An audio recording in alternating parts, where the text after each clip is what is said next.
Barbel Talk Podcast, talks about barber life.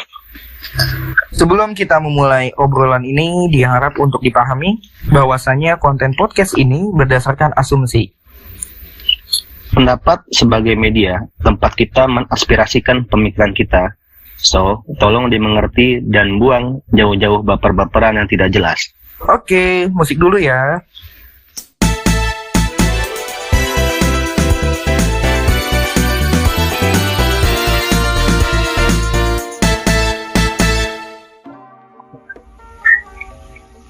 Halo barber antusias semuanya, kembali bersama kita Barbel Talk ID.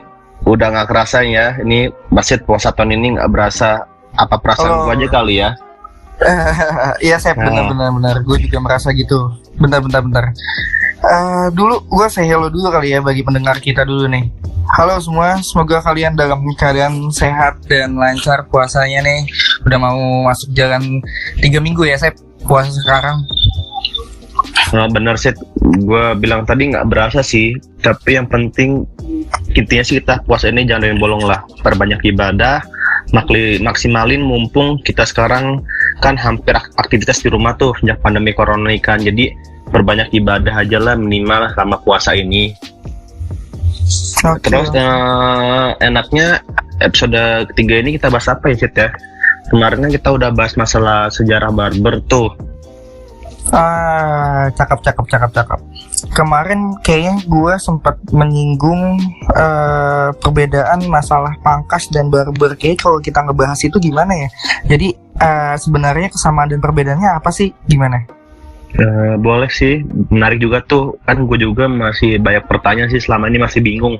Sebenarnya spesifikasi antara pangkas sama barber tuh bedanya apa? Soalnya kan secara teknis sama-sama nyukur. Nah, iya Sep. Kalau bahasa kita kemarin kita tahu tuh sejarah barber dari mulai di bawah pohon rindang, orang zaman dulu yang hobi cukur dengan alat seadanya dan bisa kita dengar dengan istilah pangkas rambut. Dan sampai masuk ke era milenium tahun 2000-an, baru istilah barber tuh muncul yang ke permukaan. Jujur gue pribadi pun dulu kalau nyukur ya pas kecil sampai SMA pun ya masih dipangkas rambut gitu loh. Iya. Ya, saat itu juga gue nggak tahu barber substitute dulu masih tabu lah di pendengaran gue gitu kan, karena masih sedikit dulu tuh di tahun 2000-an tuh, dan orang tua gue juga biasanya bawa gue nyukur tuh ya ke bekas rambut gitu loh. Jadi di samping mungkin sekitar rumah gue nggak ada pilihan ya saat itu premium barber, satu sisi juga pangkas tuh sangat murah saat dulu tuh. Jadi nggak gue pungkiri juga orang tua gue sering bawa ke sana. Yang penting anaknya potong rambut rapih, udah hanya itu. Bener. Gue juga dulu nyukur kayak sama kayak lu Sep, nggak mungkin langsung ke barber. Bener kata lu juga, jarang banget dulu barbershop. Dan kalau dipangkas rambut biasanya minta tolong gimana nih. Ini biasanya kan kalau sekarang kan penggunaan bahasa, lu pengen model A, B, dan C gitu, kayak misalnya taper atau fade atau yang lainnya, itu kan gampang ya. Cuman kalau dulu, nah lu biasanya minta apa nih? Dulu tuh gue soalnya pernah minta skin gitu, tau gak sih lu pada saat sekolah? Paham. Minta garis dulu kan bilangnya skin kan. Kalau sekarang kan taunya kan hairline. Bukan skin kali, maksud lu di stick ya gitu ya? Iya, stick atau skin gitu kan. Iya, di garis. Di garis, di 2 biji itu. Habis itu gue masih masuk sekolah Sep. Pas gue masuk sekolah, guru gue nanyain tuh di garis apa, lu tau gak apa? Besoknya gue diidolin sama bokap gue biar kelihatan garisnya udah samar. Iya tuh, apa zaman dulu juga stick itu apa yang di naturalin tuh disiletkannya dibentuk silet. Apa biar lebih gunting. Ingat banget gue awalnya di polanya pakai gunting dulu. Bener tuh. Iya kan? Habis itu baru digaris. Dulu tuh namanya macam-macam, ada yang bilang skin, ada yang bilang stick, ada yang bilang apa. Sekarang kan hairline ya. Hairline gitu. Bahasa apa ya? Bahasa ilmunya lah. Formalnya. Kalau gua pribadi sih ya, zaman dulu gua masih sering bawa sama orang tua gua nyukur rambut itu pasti gua selalu bilang, "Bang, cukur cepak aja," kata orang tua gua gitu kan. Gitu. Saya cepak gitu, cepak tuh paling istilahnya paling familiar lah zaman dulu kan itu. Iya bener. Kalau sekarang kan bahasa kerennya apa, military haircut lah ya. Iya. Atau jarhead lah sekarang bilangnya kan gitu. Velvet sih. Malvet juga bisa gitu kan. Nah, gitu. Udah lama banget gue nggak dengar kata cepak nih sebetulnya. Karena udah lama banget kan. Kalau di tempat gue ngebarber kan biasanya bang balvet, jaret, bener kata lu. Dan nggak ada lagi gue denger dari konsumen tuh kalau gue bilang pengen cepak gitu, bang potong apa cepak. Tapi kalau misalnya masih konsep bilang bang gue pengen rapihin, nah itu tuh banyak banget tuh yang ngomong Sep. Nah masalah ngomongin rapihin rambutnya ini sebetulnya adalah permintaan yang ambigu bagi gue terkadang. Rapihin itu gimana?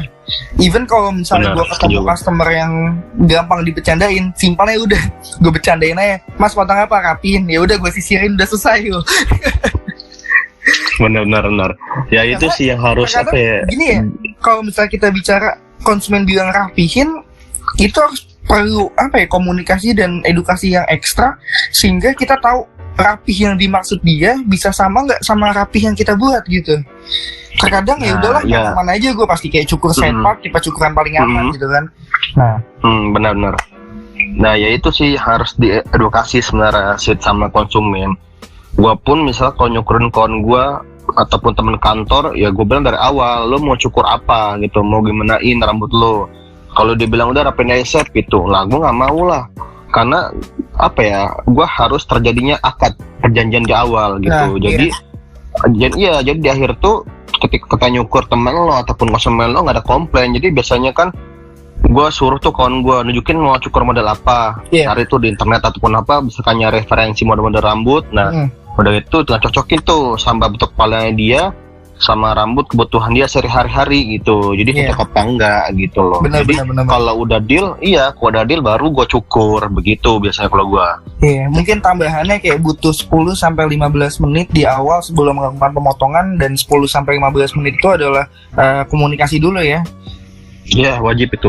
Ya, wajib banget gitu. Jadi apa yang ekspektasi customer bisa kita sesuaikan dengan keadaan kondisi rambut customer pada saat itu gitu kan. Nah, benar. sebenarnya itu momentum awal banget buat teman-teman yang nyukur dan ketemu konsumen begini bisa menjalin obrolan enak sebetulnya Sep. Karena kan kita berdasarkan komunikasi gitu kan. Saat lo bisa ngasih edukasi ke konsumen, pasti komunikasinya jadi nggak canggung tuh. Bener. Jadi intinya gini loh, konsumen itu datang ke lu tuh buat nyukurin dia kan intinya kan. Di otak dia tuh kita ini lebih dalam arti kita ini ahli di bidangnya, dalam bidang nyukur. Nah nih buat teman-teman yang nyukur, gue mau ngasih apa ya, kalau mau dapat tips duit tambahan dari konsumen. Nah ini kalau teman-teman ini nih gue mau kasih tahu nih, kalau teman-teman mau dapat duit, modal lu tuh pada cuma congor doang, gue bilang cuma mulut gitu. Lu dari awal lu bisa yakin konsumen lu udah memberikan pilihan gaya rambut yang cocok buat dia. Terus attitude bahasa lu baik, ramah, sopan, udah gua aman, gua yakin pasti repeat order. Ikutnya konsumen lu pasti balik lagi ke lu, istilah gitu. Jadi istilahnya apa ya, nyaman lah, pastikan gitu. Posisikan diri lu tuh profesional lah, yakin jangan kelihatan begonya depan konsumen gitu loh. Jadi kalau konsumen bilang rapin aja terus lu bilang oh siap, tanpa ngasih pilihan apapun rambut ke mereka, gua bilang lu rugi lah, bodoh lah, bego lah, gue bilang lah gitu. Setelah itu momentum awal bener kata Bashi tadi. Iya, jadi secara emosional bicara dengan konsumen lu dapat pasti. Tapi kembali lagi ya, omongan gue ini sepenuhnya 100% nggak benar juga sih. Tapi secara logika, coba aja lo terapin, lo jalanin gitu. Posisikan lu sebagai konsumen dan hubungin sama omongan gue tadi itu. Jadi bisa dicoba omongan gue ini, insya Allah walaupun pertemuan pertama dia nggak ngasih lu tips, tapi yakin, gak munafik lah, pasti kalau nggak pengen dia datang ke lo lagi pasti. Dan gue yakin pertemuan berikut terus lu gampang tips dari dia. Nih gue karena sedikit gue tambahin, kesimpulan dari Asep adalah menghasilkan suatu engagement kepada customer sebetulnya. Nah engagement itu bisa berupa apa ya, kalau yang gue alamin berdasarkan engagement yang gue pada saat kita udah bisa ngasih komunikasi yang baik, edukasi yang baik sehingga customer nggak kaku, setelah itu ada engagement, pasti nanti customer datang ke kita tuh even bukan soal cukur doang, karena emang pengen ketemu gitu. Ya kan? Iya. Kalau bicara tips, bener. Kalau bicara tips, iya, gue setuju sih. Tapi apa perlu kita sebut tips yang pernah kita dapat berapa? Nggak usah lah, itu mah rezeki Pak namanya Pak, bukan gaji namanya itu, beda gitu. Iya, pengalaman banget ya. Iyalah, jadi intinya kesimpulannya sih, kalau ditarik garis lurus ya merahnya itu intinya kan nyaman sih. Iya, kalau udah nyaman bener udah kayak temen aja sih. Ya kan? Lebih kayak nganggap Iyalah, customer adalah teman sih sebetulnya. Iya, kalau udah nyaman tuh susah lah buat pindah ke lain hati, istilahnya kan gitu. Benar. Oh iya. Kembali ke membahas pangkas dan barber, kita bicara fakta ya. Sekitar rumah gue sih sebetulnya harganya tuh range kayak 10 sampai 20 ribuan gitu kan. Stagnan ya sih rata-rata segitu. Kalau di tempat lu gimana? Kalau di tempat gua sih ya tergantung sih, ada yang sampai 25.000 sampai 30.000 yang bisa dibilang pangkas ala barber lah. Jadi yang jadi pertanyaan gua ini, kenapa pangkas masang harga segitu dan berbeda dengan barber yang harga mungkin 50 ribuan ke atas gitu loh. Nah, gue pun sebetulnya masih kurang paham nih, apakah teman-teman pangkas emang sudah ada ketetapan harga segitu. Jadi nih, maaf yang para pendengar semua, jadi paradigma orang pun lihat pangkas tuh harganya termasuk di kantong gitu kan. Sebenarnya bisa aja sebenarnya kalau kita pikir pangkas harga di atas 30 ribuan nggak masalah gitu. Penting kan ada konsumen, yang penting kan ada konsumen datang yang nyukur dan lu bisa ngasih apa ke konsumen gitu. Yang dibilang lu tadi, sekarang emang banyak sih pangkas ala barber yang dikatakan misalnya kualitas fasilitasnya kayak barber misalnya AC dan hot towel, seharusnya ketika udah fasilitas barber SDM-nya juga perlu ditingkatkan lagi. Cuman kalau misalnya ini sih emang agak sedikit apa ya, problematika di SDM sih ya. Akhirnya banyak orang yang menyebutkan nih pangkas rasa barber gitu kan. Soalnya kita yang sebetulnya yang gue bilang di episode pertama, yang kedua sorry, ya sebetulnya beda bahasa sih secara spesifiknya aja, mungkin karena budayanya agak menimbulkan perbedaan kayaknya ya. Iya benar sih. Jadi di sini gue berbicara sebelumnya dengan Basit hanya sharing ya. Jadi benar kata Basit tadi, poinnya itu paling penting dalam penentuan harga semuanya itu dalam buat suatu usaha itu adalah tempat lokus di mana tempat lo nyukur gitu. Jadi kalau lingkungan lo kelasnya misalnya jalannya sepi ataupun di gang-gang dan golongannya menengah ke bawah, ya lo nggak bisa nentuin masang harga mahal gitu loh. Jadi patokannya itu di harga juga gitu loh. Jadi menentuin tempatnya sesuai dengan apa ya? Gaji kotanya sih. Kebutuhannya gitu loh. Gaji kotanya. Pendapatan di gitu kalau di kota. Iya, kalau di kota mungkin wajar lah ya, dan pangkas juga berhak aja masang harga mahal, asalkan ada konsumen yang mau datang dan operasional pun ketutup, itu terpenting sih. Nah, berbicara pangkas dan barber, jadi perbedaannya ini secara lebih spesifik itu di mana sih jadinya gitu loh. Spesifik sebenarnya menurut gua ada beberapa poin sih yang bakal gua sedikit telaah dan disampaikan. Sebetulnya ada poin satu adalah perbedaan harga terutama.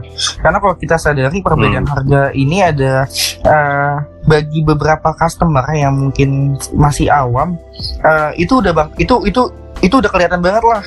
Padahal mungkin di sini bakal gue jelasin lagi. Dari poin pertama adalah perbedaan harga, kedua fasilitas apa adanya. Kalau pangkas Sep apa adanya dalam arti lebih simpel daripada barber yang mungkin lebih main desain di tempatnya, atau mungkin alat barbernya lebih banyak dan maintenance-nya juga lebih diperhatikan dan lebih berkonsep lah ya. Benar.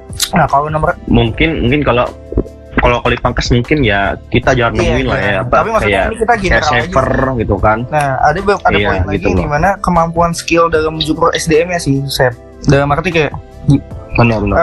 Mungkin ini secara realistis nih, ini pandangan seorang tukang cukur dulu, dimana kalau gue sadarin, kalau kita merasa kalau diri kita skillnya sudah tinggi, pasti kita pengen harga lebih tinggi, benar gak Sep?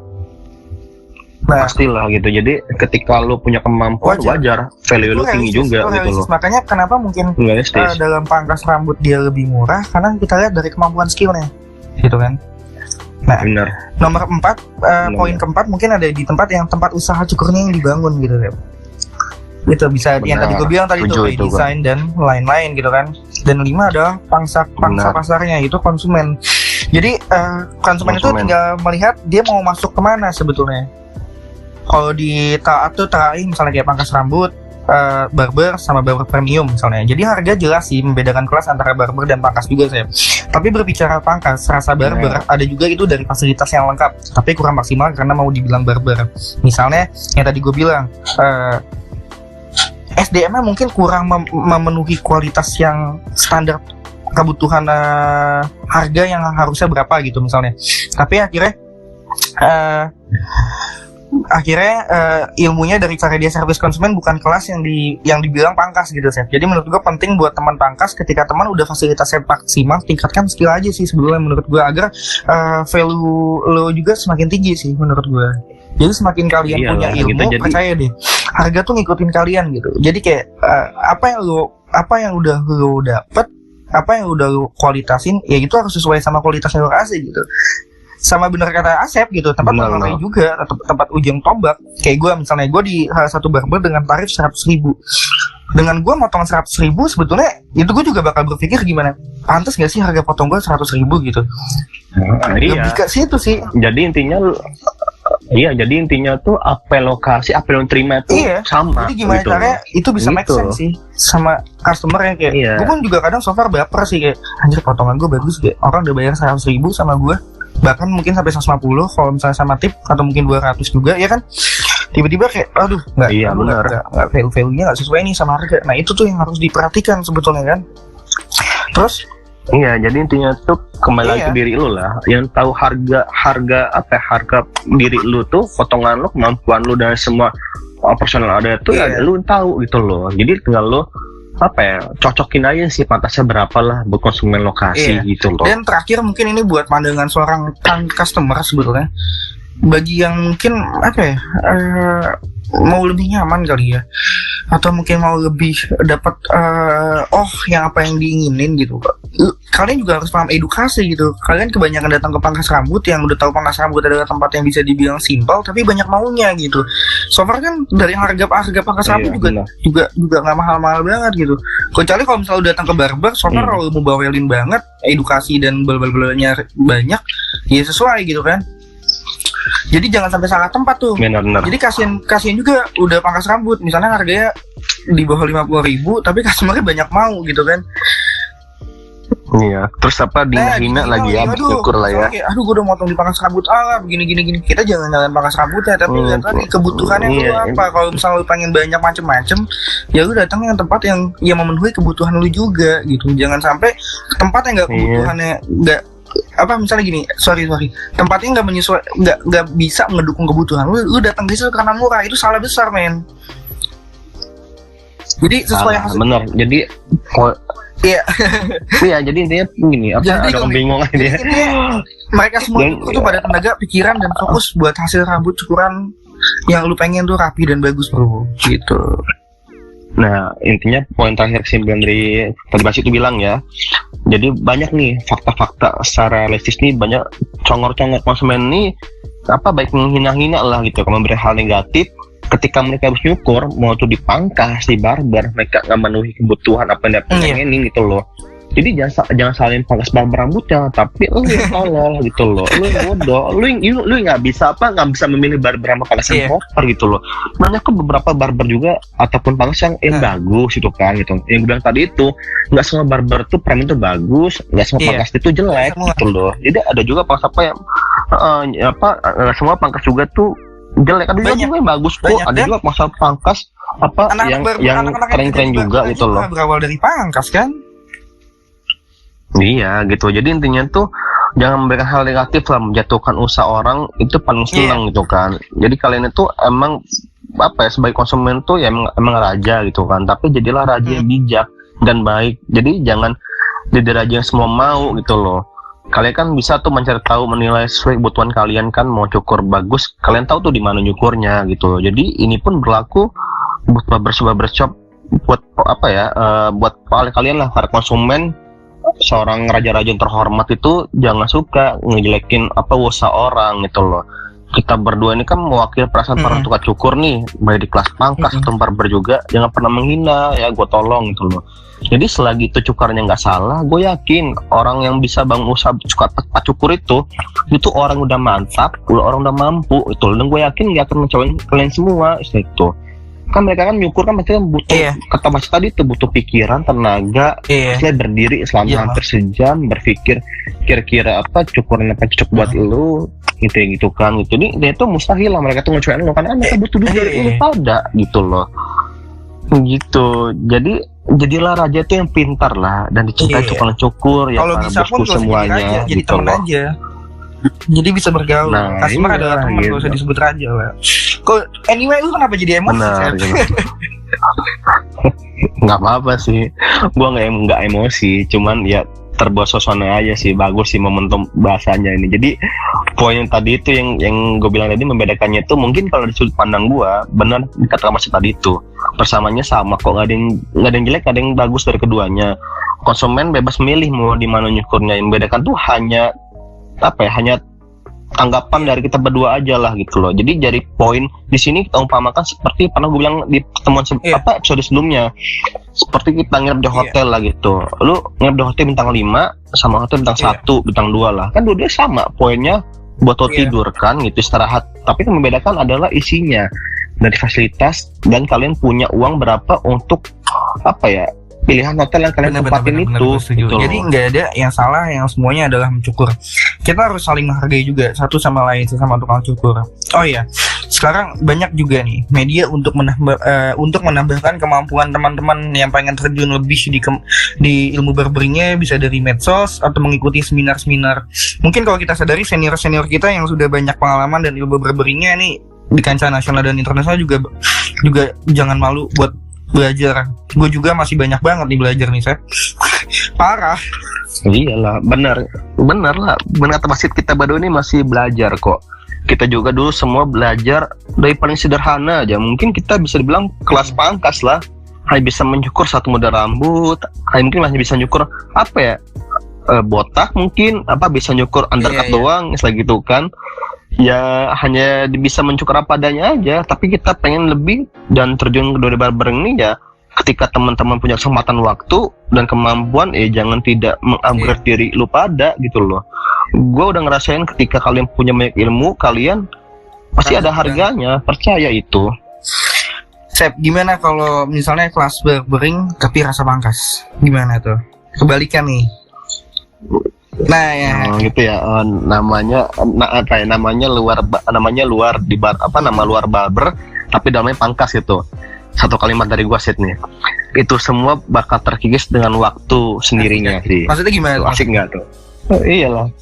Jadi gini, dalam industri barber ya, kan barber tuh selalu berkembang pesat sih tiap tahunnya kan, baik dari SDM-nya, dari alat maupun pemikiran konsumennya juga gitu loh. Konsumen kan gue bilang tadi ada raja, pastilah orang yang pintar kan. Jadi biar konsumen pun yang menilai barber itu proper atau enggaknya.